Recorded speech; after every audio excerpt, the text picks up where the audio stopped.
prie varžybų, aišku, priėjom labai kruopščiai ruošiamės. Žinom, kad Klaipėdos komandai yra daug talentingų jaunų futbolininkų ir paanalizavę kai kurias jų sužaistas rungtynės, kad ir pirmasis su Šiauliais 0-1,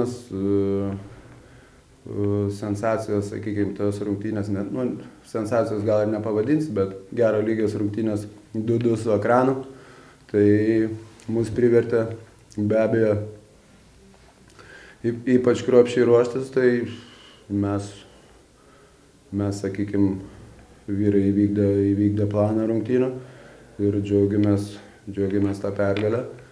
Bet be abejo rungtynių eigoj buvo labai kuriozinių įvarčių, kurie privertė tiek mus, tiek Klaipėdos atstovus pasijaudinti, bet ir be tų įvartukų mes susikūrėme aibę progų įmušti įvarčius ir džiugu, kad tas visas progas galų gale mes pavertėm tikrais įvarčiais ir aš taip galvoju, kad tikrai pelnytai laimėjom rungtynės. Say congratulations from coach Manjeka scored very good game.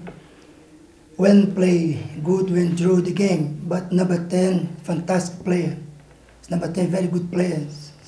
We lost from one player, you know. 3 times is incredible player, amazing player. But I'm be happy because I trained only yesterday 11 players. My team this week is no training. I have 4 players in the bench, 16 years old, 17 years old. But to play against the professional team is very difficult for us. But when the team have power, it's play good. I know the second half, maybe 15 minutes, and my play stopped. It's not having good condition, no training. What you can do? It's very difficult for the coach. If you have 20, 25 players, okay. But I have only 10 players, professional players. Other players go from school, go for university, and then come yesterday. One day before training, I have 20 players for training.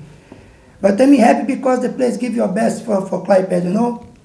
The best point today, the number 10 from Manjeka, fantastic players, amazing. I like very much. I say congratulations for coach, very good job. And I hope against Atlanta, you play more better. It's a very good team.